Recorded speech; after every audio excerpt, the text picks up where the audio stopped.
Во студиото на МИА денеска е гостин министерот за внатрешни работи Оливер Спасовски. Министер, добро дојдовте во ние. Благодарам на поканата. На оваа функција сте речиси 7 години или повеќе од 7 министерство. Па секако дека од времето на техничката влада, некаде од ноември месец 2015 година, со прекините кои што сум ги имал низ целиот овој период. Втор министер со најдолг стаж во министерство. Пред вас беше Гордан Јанковски. Пред неколку дена го отворивте новиот објект на одделот за форензички истражувања и испитувања при МВР. Дали тоа беше ден после пукањето во Eastgate? Дали фотороботот во новата лабораторија го открил ликот на човекот кој пукаше или докаде истрагата со?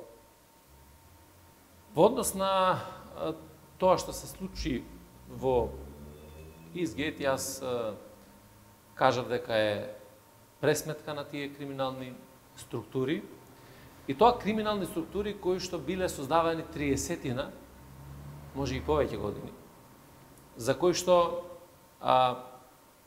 сите гласно зборува, меѓутоа никој не превзема одговорност за да расчистува со нив, и ова раководство тоа го направи и е решено да се расчисти до крај. Да, треба многу средства, многу напори, многу енергија тоа да се случи, меѓутоа мора да се завршат работите кои што ќе допринесат таквите криминални структури да бидат зад решетки, да бидат изведени пред лицето на правдата. Недозволиво е во изминатите 30 години да имате структури кои што ги поддржуваат одредени бизнисмени, групи и така натаму, притоа барајќи оправдание зошто практично ги поддржуваат дури и финансиски. Така да ние работиме интензивно на откривањето на сторителот. Реков дека е формиран посебен штаб во секторот за внатрешни работи и се ставени во функција сите оддели на Министерството за внатрешни работи. И крим полиција, и одделот за борба против организиран сериозен криминал, одделот за форензички испитувања има главната улога не само во овој настан, туку во сите настани каде што се обезбедува доказите, и тие докази треба да бидат релевантни за да може да бидат пред суд, така да сите капацитети и на одделот за форензички испитувања се ставени на располагање. Секако дека знаете дека објавивме фотографија од извршителот. Таа фотографија имаме и од видеонадзорот, од сите прибрани документи кои што се, и тоа е нормална постапка во криминалистичките истраги. Затоа што слушам деновиве за разноразни состојби и така натаму, и дека некој очекува граѓаните да го утврдат лицето. Еве ќе подсетам за масакрот кој што се случи во Соединетите Американски држави. Веднаш после случувањето на масакрот беше објавена фотографијата на лицето. Значи тоа се нормални криминалистички постапки кои што се превземат се со цел да се стигне до извршителот, и најважно е да се откријат мотивите, иако знаеме дека тоа се пресметки на криминалните групи. Добро, истрагата што покажува? Дојдовте ли до некоја? Секако дека утврдивме многу работи кои што се разговара со многу лица, се прибираат многу податоци, информации, докази, меѓутоа тоа се уште е рано да може да се споделува заради тоа што ќе наштети на истрагата. И во моментите кога ќе бидат расчистени работите, во моментите кога ќе имаме можност тоа да го соопштиме во јавноста, како и за сите досегашни активности, секако дека ќе го направиме. Дали може да знаеме дали е лоцирано лицето, дали знаете кој е тој, или тоа е?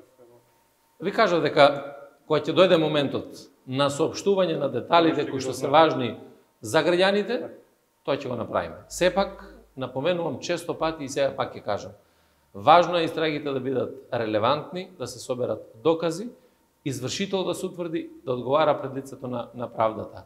Сензационално е да водиме истрага по медиуми, тоа е така, тоа е добро можеби за медиумите, меѓутоа не и за истрагите. Добро, да, меѓутоа тоа ќе ги олабави од тензијата дека МВР добро ја извршува работата, ако се знае дека е Значи, лоцирано лицето, да се ние знае од информираме на дневна основа што е тоа што се превзема. И кога ќе дојде моментот да се откријат сите детали кои што ќе бидат познати, тоа ќе го направиме. Така да, јас разбирам и за мене е многу вредно да имаме транспарентност во целата таа поставка, меѓутоа активностите кои што се превземаат сепак бараат постапување врз основа на некакви правила кои што се во истрагата. Така, ова пукање ги вознемири граѓаните исто како во Шиша бар, каде се пресмета скопските наркокартели, мислам. Рековте дека објавивте војна против криминалот, криминалците, а одредени полициски експерти пак велат дека секоја власт си има поддршка од еден картел. Како ќе водите таа битка, како е точна таа констатација на... Прво, тоа не е воопшто точна констатација. Јас ќе кажам дека во сите структури можеби постојат криминалци или криминални структури кои што поддржуваат други криминални структури. Меѓутоа тоа не може да биде констатација за поддршка на едни или на други, или за поддршка, не знам, на партии на власт, или за поддршка на партии на опозиција и така натаму и така натаму. Ова што го правиме не сега, изминатиот период, покажува дека еден од топ приоритетите е токму борбата против таквите криминални структури кои што ги имаме.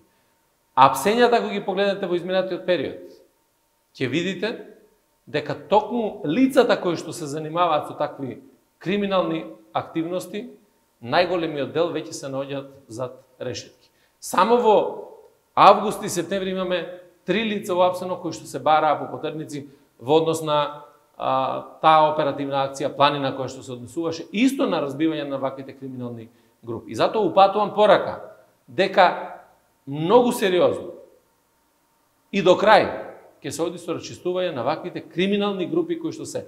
Да, тоа ќе раѓа незадоволства.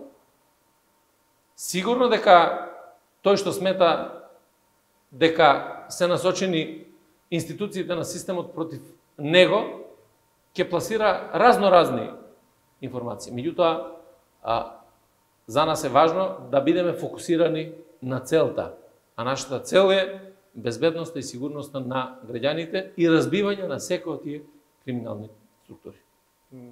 Добро, на отварањето на зградата за форензика рековте дека таа ќе биде регионален центар. Што е тоа што ќе понуди центарот за регионот? Што од опрема и од услуги? Оделот за форензика, новиот или новата зграда, тоа го соопштивме и на отварањето на зградата, е еден од најдобрите или најголемите во регионот. Таа ќе биде наменета пред се за криминалистичките истражувања и вештачење за територијата на државата и за потребите на Република Северна Македонија. Меѓутоа, новата зграда, која што е направена по сите стандарди, нуди можности за сертифицирање на многу постапки во вештачењата и во испитувањата.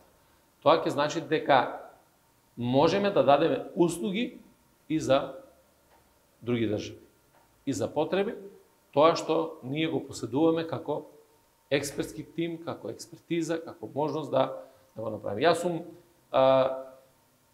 многу горд заради тоа што успеавме да добиеме таков, да аплицираме прво и да добиеме таков проект, кој што целосно е финансиран од страна на Европската Унија, преку ИПА програмата за Северна Македонија, и на тој начин со вложување на 3,6 милиони евра се изгради таа зграда по најсовремени стандарди и над 5000 метри квадратни простор е сега наменет токму за овој одел за форензички испитувања. Така да, целокупната опрема, се тоа на што е внатре, меѓутоа и човечкиот потенцијал. Тие се два основни фактори за да имате успешност во работењето.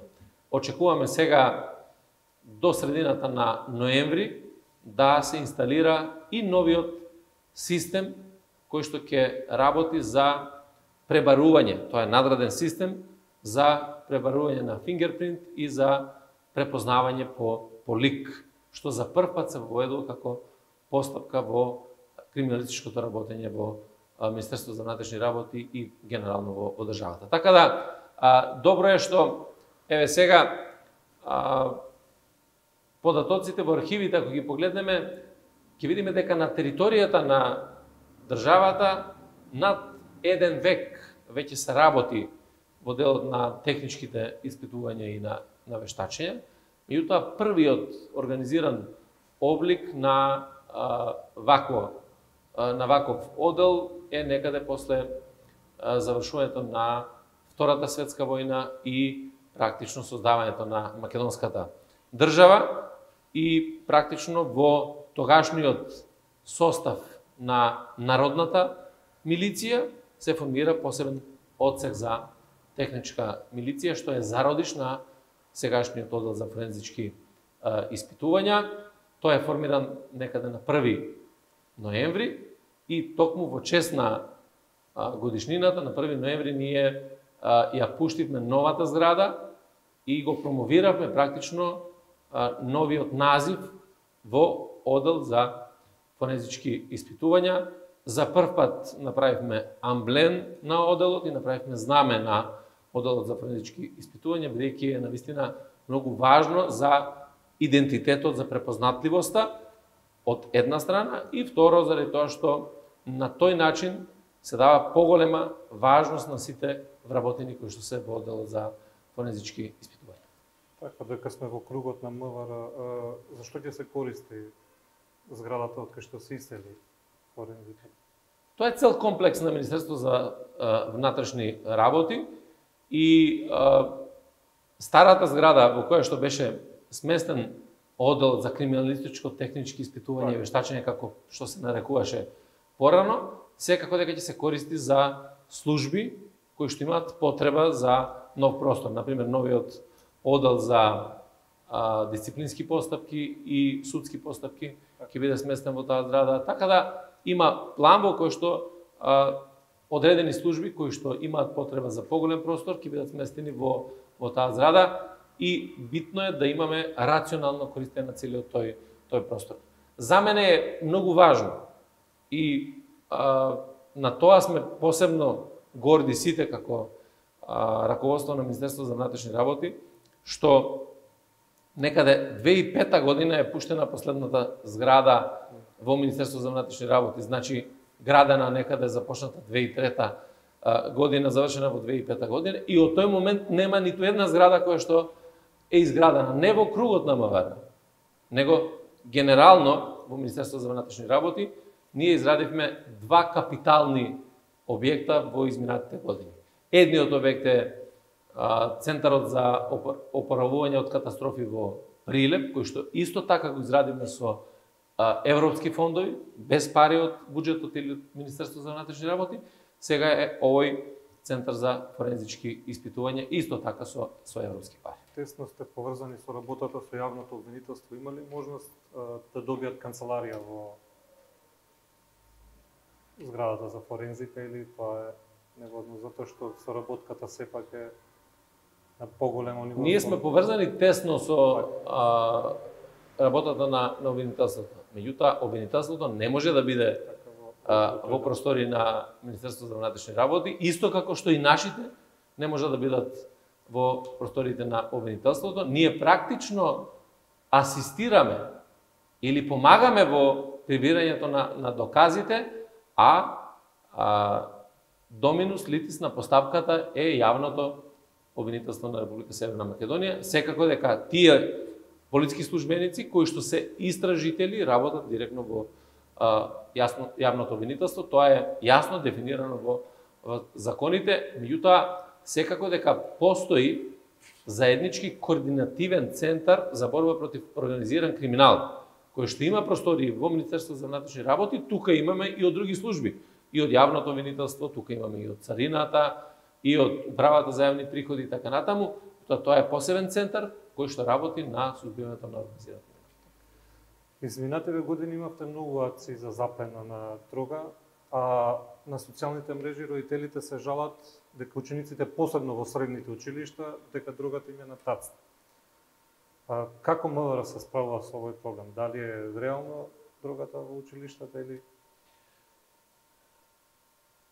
Борбата против трговијата со дрога е еден од најврвните приоритети на Министерството за внатрешни работи. Кога зборувам за најврвни приоритети, тоа е врз основа на анализите и согледувањата кои што ги имаме за тоа што значи како врвен безбедносен предизвик и сега и во иднина на подол рок. И тоа не е врвен приоритет само на Северна Македонија.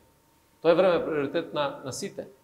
Ние тоа го дискутиравме и на форумот кој што беше за внатрешни работи Европска унија Западен Балкан пред неколку дена во Скопје.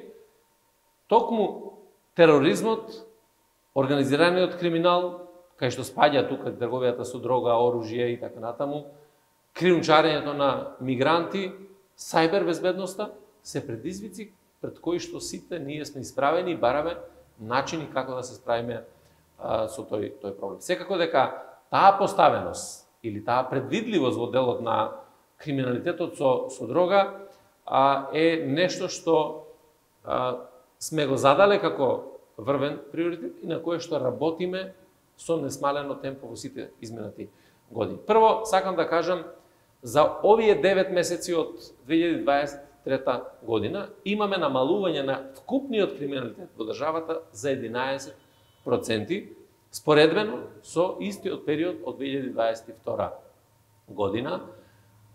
Знаеме дека 2022 година ја завршивме со резултати кои што беа најдобри во последните 30 години. Меѓутоа, тој тренд на подобрување, односно намалување на криминалитетот и зголемувањето на вкупната ефикасност на откривачката функција на Министерството за внатрешни работи, практично се оценка за работењето на Министерството за внатрешни работи. Сега, за истиот тој период, ако погледнеме во делот на борбата против недозволената трговија со дрога, имаме откриено 576 кривични дела, во кои што кривично се пријавени 674 сторители.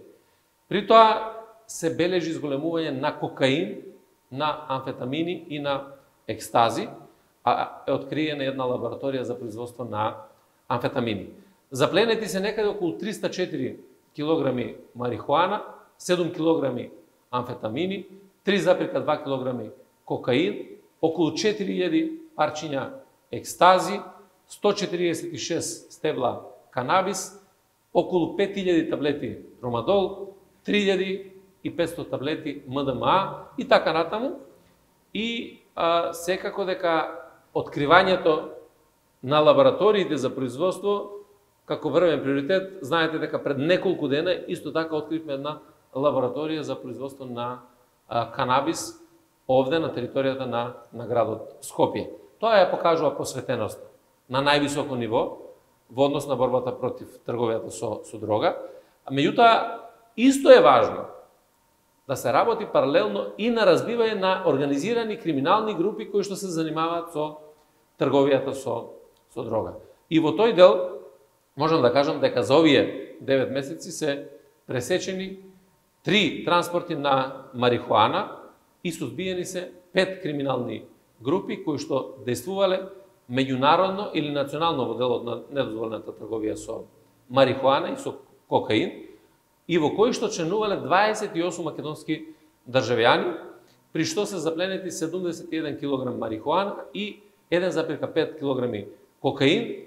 Меѓутоа, имавме и заеднички операции со државите во опкружувањето, а при формирање на такви криминални групи, заеднички настапивме во разбивањето на криминалните групи во Албанија и Грција, при што се запленети 429 кг кокаин. Тоа се информации кои што се заеднички споделени и преку заедничка оперативна акција дојде до целосна реализација. Ке напомена, во почетокот на јуни оваа година, Одделот за криминалистичка полиција во рамки на меѓународната истрага со службата за борба против дрога од Солун, заедно со американската ДЕА и со СЕЛЕК, тоа е Организацијата за борба против организиран криминал на Југоисточна Европа, заеднички работевме и се запленети тука 161 кг кокаин на пристаништето кој што во Солун, кој што потекнува од Еквадор. Секако дека како продолжеток на оваа активност беше сузбивена и меѓународна криминална група на почетокот на мај годинава, кога исто така во Солун беа запленети 104 кг кокаин и при тоа беа лишени од слобода 10 лица, од кои што 7 државјани на Грција, 3 државјани на Република Албанија, а во Северна Македонија се лишени 4 лица за истиот овој случај кој што го има. Морам да споменам дека е важна и билатералната соработка помеѓу државите, не само на заедничките меѓународни акции, на билатерална основа заедно со полицијата на Грција и македонската полиција спречивме тргување или транспорт на дрога во вредност околу 200.000 евра и при тоа беа уапсени двајца албански државјани и еден грчки државјани и на тој начин преку таа билатерална акција пресечен каналот на дрога. Тоа покажува дека најголемите количини или при реализација на овој приоритет е многу важно овие големи количини меѓународни транспорти да бидат сузбиени, секако дека и уличното дилерство е еден од приоритетите и на тоа работиме. Ако ги погледнете извештаите или билтените на Министерството за внатрешни работи, ќе видите дека скоро и да нема ден во кој што не е објавена дека улични дилери, продавачи на наркотични дроги и така натаму биле уапсени при претрес и така натаму низ државата во градовите. Тоа е приоритет кој што го работиме постојано во изминатиот период и тука навистина може да стане збор за една жестока борба која што ја водиме токму со овој безбедносен предизвик. Ја имам направено тука еден ваков слайд во однос на борбата со недозволената трговија со дрога, колку се вкупно кривични дела, колку вкупно санкционирани сторители и ова го имаме и по години. Од 2017 година па се до 2023 година ќе видите како заплената или ефикасноста на полицијата се зголемува. Дали имате информација дали има деца средношколци кои се инфилтрирани во продажбата на дрогата? Дали располагате со такви информации?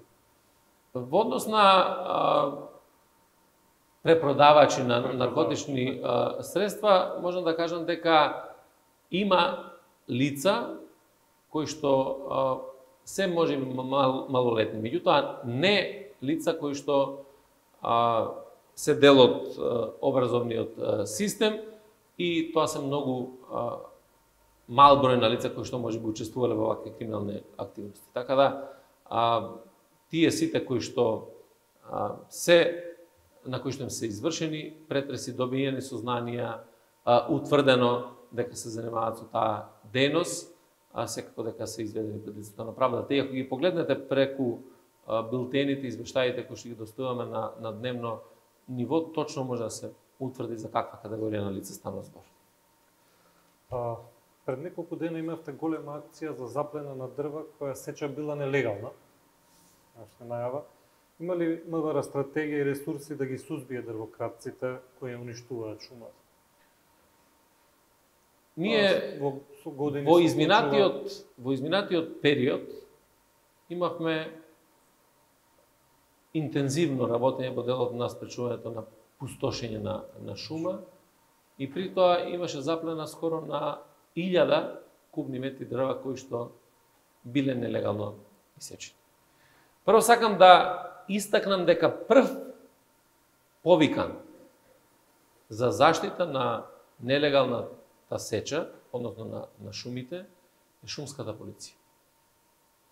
Меѓутоа, ние преку отворена оперативна акција работиме на сузбивањето на нелегалната сеча. Направивме една координација заедничка со министерот за земјоделие, со неговите служби, со шумската полиција, со Бирото за јавна безбедност И ние ги ставаме на располагање сите наши капацитети. Јас ја информирав јавноста дека се вклучи и единицата за полициски намени воздухопловна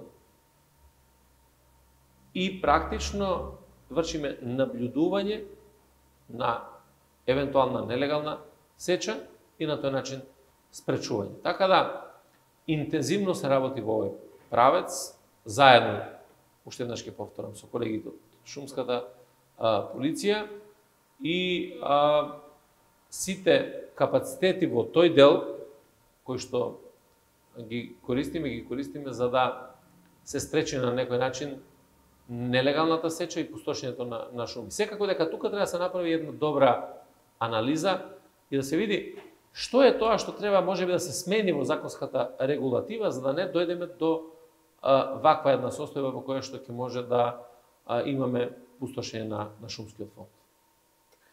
Во врска со шумите, кога сме тука, дали има поврзаност на пироманите со бизнисите, со огромни ресурси? Според македонски шуми, околу 80% од опожарената шума е откупена од компании кои што произведуваат пелети. Имате ли такви индиции дека можно е да има некаква поврзаност? Најголемиот процент на пожари кои што се случувале од невнимание. Најголемиот процент.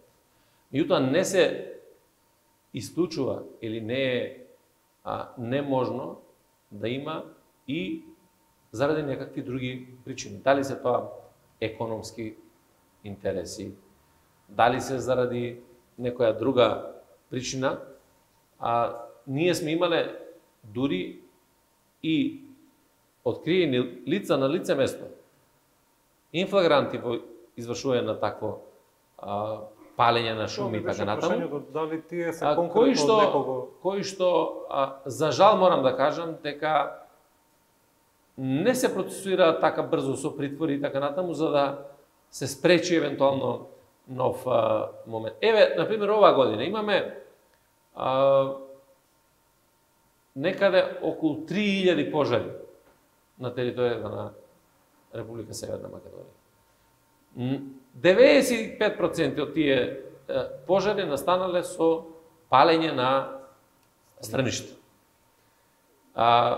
И понатаму се прошируваат во ниска деградирана шума и така натаму. Ова година не сме имале некои позначени шумски пожари.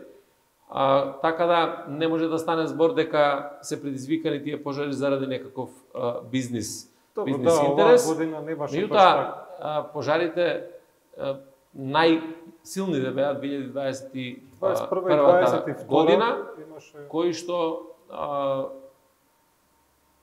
многу, да речеме, голема површина од шумскиот фонд беше оштетена и предизвикана силна материјална штета. Мија правеше репортажа за тоа, меѓутоа тие стебла се опожарени само во долниот дел и се употребливи баш за огремно дрво или за изработка на пелети. Баш во делот меѓу Куманово и Паланка, кај што правевме таа репортажа, мислам дека 90% од таа опожарена шума беше откупена од една фирма која произведува пелети. А со шумарите што разговаравме, рекоа дека пронашле канти со бензин кај што е запален. Тоа ми беше прашањето, дали имате такви индиции дека може би е поврзано едно со друго или случајно е? Секако дека реков дека постојат низа на случаи и низа на причини кои што се.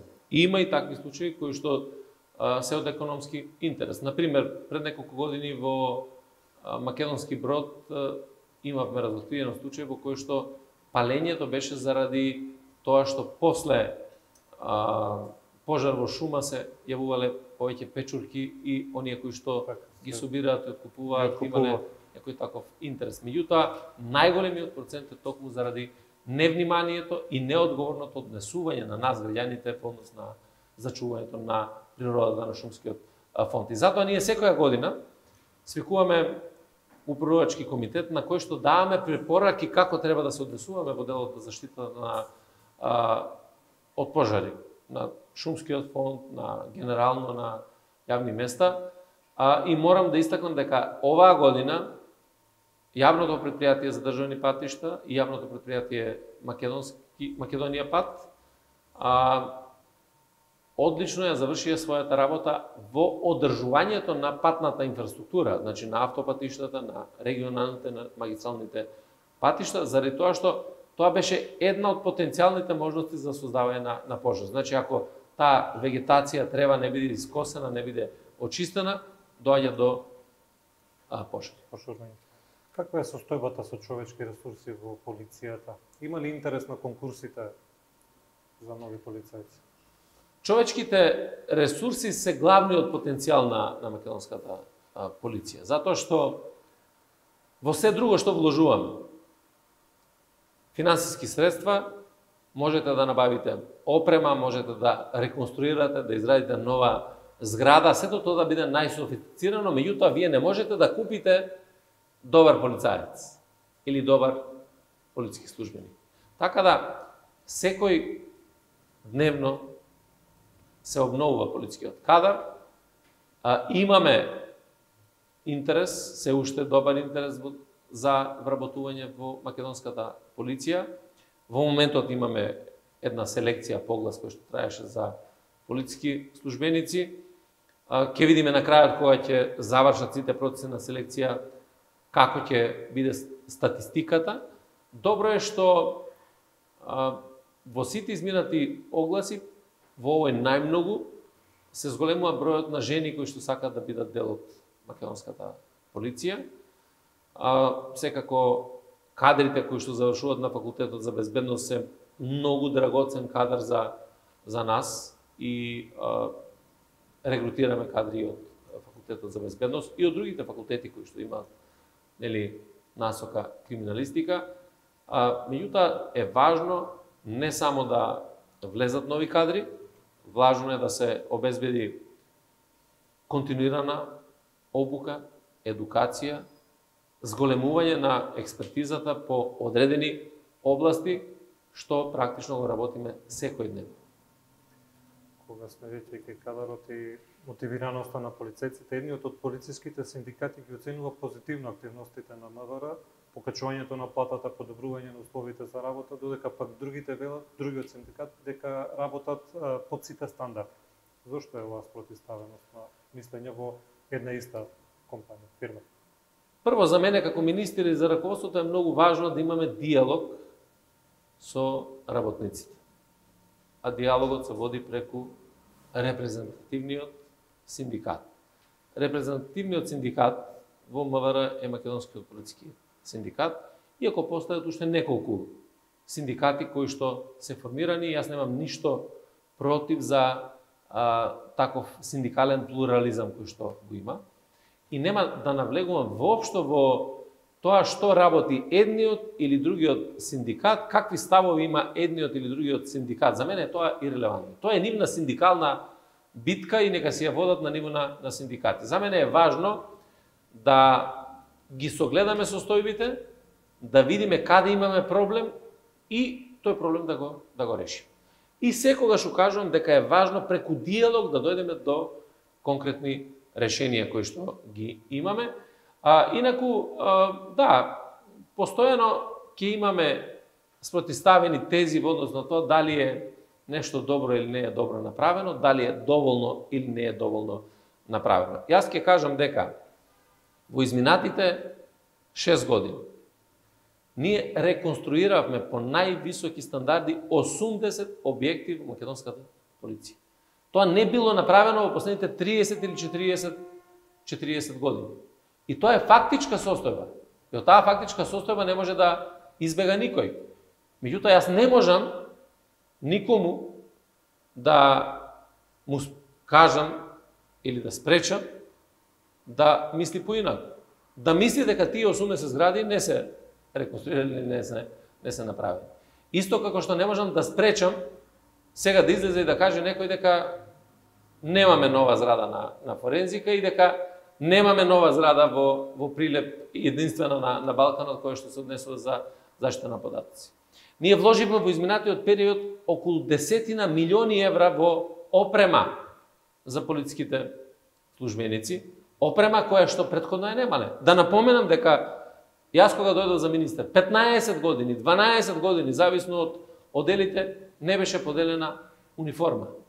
Оделот за заштита на определени личности и објекти, или популарно наречена шеста управа, десетина години немаа земено никаква опрема која што следуваше. Да не зборувам за набавка на техничка опрема која што е исклучително важна, посебно во делот на гранична полиција која што ја направивме, иновирањата на одредени состојби кои што ги правиме еве сега во делот за технички испитувања.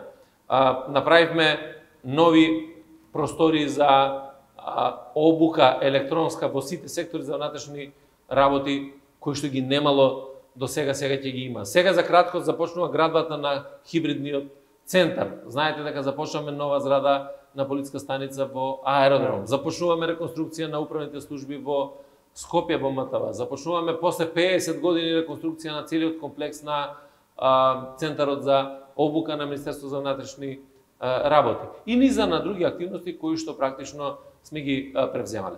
35% е зголемена платата на полициските службеници од моментот кога јас сум министер до денеска. Значи, за 35%.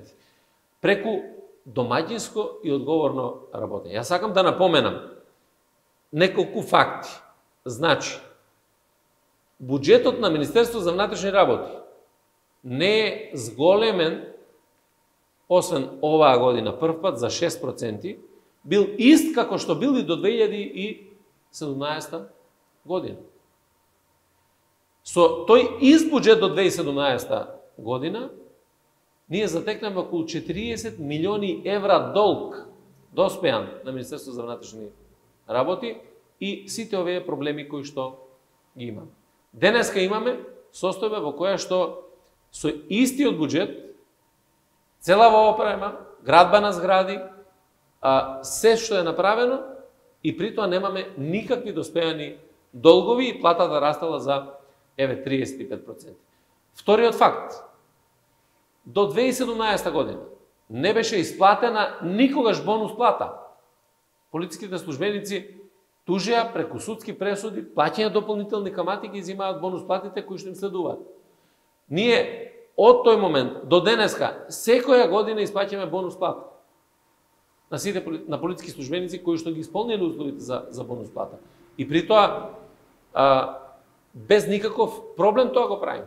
Знаете дека сега за септември месец исплатиме зголемување на плата за 10%. Еве сега до крајот на годината ќе исплатиме и регрес за годишен одмор по 10.000 денари за секој вработен во македонската полиција. Ние немавме можност во одделот за воздухопловни работи на МВР да учествуваме или да помогнеме во гасењето на пожарите заради тоа што немаше опрема. Ние сега имаме опрема за 3 хеликоптери со обучен кадар кои што учествуваат и кои што оваа година дадоа најголем придонес во гасењето на пожарите. Тоа се исто така опрема која што е набавена со лични средства.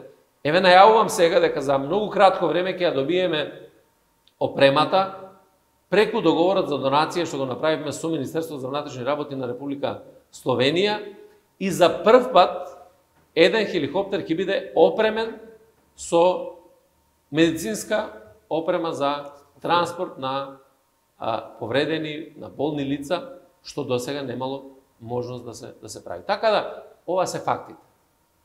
И јас само овие факти ги изнесувам, без при тоа да претендирам за исправноста на ставовите на едниот или на другиот синдикат. Јас сум тука, отворен за разговор, отворен за соработка и тоа што е во рамките на можностите да биде навистина реализирано. Повеќе од еден месец ОТА, која е една од клучните институции во безбедносниот ланец на борба против криминалот, нема директор. Чиј е интересот да не се избере човек на оваа институција која треба да оневозможи незаконско прислушување на телефонските разговори? Јас сметам дека тука не може да има никаков интерес, и ако смета некој дека ќе добие некаков политички интерес или било каков друг, од тоа што ќе нема директор на институција, апсолутно е во заблуда. Заради тоа што таа институција, оперативна техничка агенција, е направена за да се спречи можноста од злоупотреба на системот на следењето на комуникациите. Поучени од тоа што се случуваше во изминатиот период. И токму заради таа независна улога која што е дадена на оваа институција, е предвидено во законот да се избере директор со двотретинско мнозинство во собранието кој што има еден мандат. Не може да избере истиот човек за втор мандат. Јас знам дека тоа е нели во рамките на собранието. Има информација дека огласот е завршен, а дека има кандидати кои што поднеле потребни документи, секако дека ќе се направи анализа на комисиите за тоа кој исполнува услови, кој не исполнува. Јас очекувам дека преку дебата отворена на политичко ниво може да се дојде многу брзо до решение да се избере директорот на оперативно-техничка агенција. Една од пораките на Министерскиот форум за ЕУ Западен Балкан и приоритет, како што кажа шпанскиот министар за внатрешни Гомес, е борбата против тероризмот и емигрантската криза. Оваа констатација е иницирана и од војната на Блискиот Исток, која ја покрена безбедносно на повисоко ниво цела Европа. Има ли опасност балканската рута да донесе радикални и терористички закани за Македонија, посебно по настаните во Израел? Безбедносните предизвици со овие геополитички слушувања кои што се секако дека добиваат на видливост, на тежина. И сите ние сме преокупирани во тој правец за зачување и на националната, меѓутоа да се придонесе и во рамките на глобалната безбедност. Знаете дека сериозен безбедносен предизвик, па и економски и секаков друг, меѓутоа пред се безбедносен беше големиот миграцијски бран што ни се случуваше 2015-2016 година. Руската инвазија врз Украина исто така создаде можност за нови миграцијски текови. Сега војната во Израел и Палестина исто така создава можности за нови миграцијски текови. И затоа сме обврзани ние, како безбедносни структури, служби и така натаму, да правиме анализа на дневна основа, се со цел да се сочува мирот, стабилноста и спокојот на граѓаните, и тоа го работиме.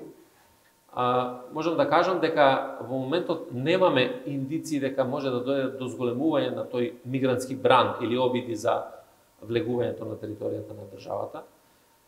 Исто така сакам да истакнам тоа што практично е забележано и од страна на Европската Унија, тоа што беше и на форумот кажано, дека Северна Македонија е добро поставена во однос на мигрантската криза и евентуални илегални влегувања на територијата на државата, дополнително заради тоа што имаме веќе оперативен договор со Frontex од април месец годинава и заедно со полициските службеници од Frontex практично обезбедуваме нашата граница. Ние имаме намалување на обиди за илегално влегување во државата, ако споредиме со истиот период од мината година, скоро за 50% помалку. Тоа укажува дека не само добрата поставеност на границата, туку и во внатрешноста на државата ја прави државата неатрактивна за преминување на мигранти.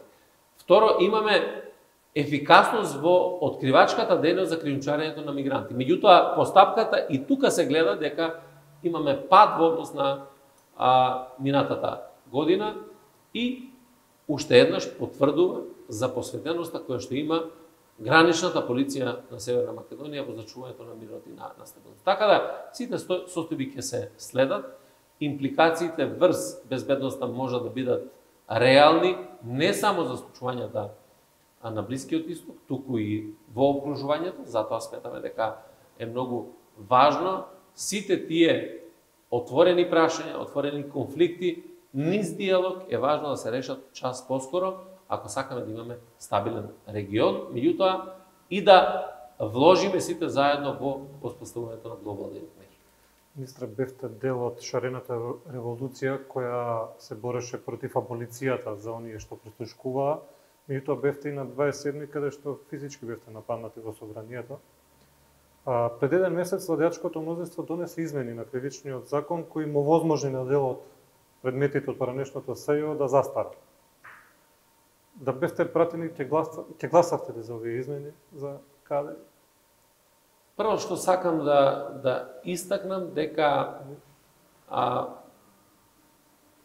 и укажував, затоа сум укажувал и како пратеник во изминатиот период, дека неказнивоста раѓа ново кривично дело, ново злосторство.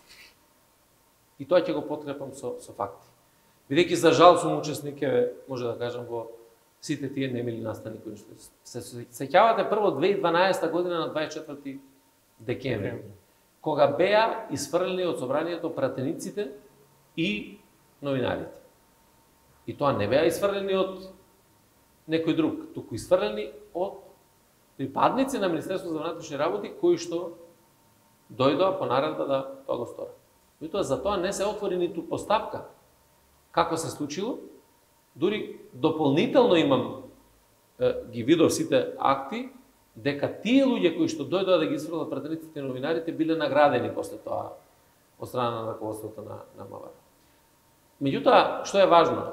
Неказнивост на неотварањето на постапката изроди настани на 27 април, во кој што се организираше група не да ја нападне демократија, го сруши уставниот поредок и преку таа организација сакаше да бидат убиени дел од пратениците, новинарите, сите тие кои што беа внатре, и затоа се отвори постапка, се водеше судска постапка и така натаму. Имаме тука лица кои што издржуваат казна затвор. Меѓутоа, зборуваме и за други состојби на криминал, не само за ваков. Аболицијата беше за постапување. Јас сметам дека сето она што допринесе за застарување на дела, прво влие негативно на правната сигурност кај граѓаните, и второ влие негативно, создава револти кај мене во однос на тоа да не се одговара за нешто што е направено, а било еден сериозен проблем во македонското општество. И така да сега ако разговараме дали одредени сегменти биле добри во измените на законот во смисла на ефикасност на постапката, зголемена можност за конфискација и така натаму, тоа е една работа. Меѓутоа, друго е што се овозможило тие дела да бидат застарени, а при тоа не гледам цел зошто тоа е направено. Не ја гледам апсолутно целта. Јас очекувам дека имаме сега во фаза на подготовка нов кривичен законник, на тоа работат експертите. Очекувам дека таму ќе биде направен текст кој што ќе биде усогласен целосно со директивите на Европската Унија, меѓутоа и ќе ги практично оправда очекувањата на секој еден граѓанин на држава. Каков е вашиот личен став за заедничко одржување на претседателските и парламентарните избори? Јас кажав неколку пати до сега и претходно дека мора да се направат детални анализи во однос на тоа како и на каков начин треба да се настапи на изборите. Лично сметам дека треба да се одржат претседателските избори, а после тоа да се одржат парламентарните избори. Меѓутоа тоа е мое лично мислење. Секако дека за тоа треба да се разговара на политичко ниво, во рамките на партиите, во рамките на диалогот помеѓу партиите. Тоа што е најцелисходно во одреден момент треба да биде опција која што ќе ја одберат за да се оди на избори. Ви благодарам за овој интервју. Благодарам.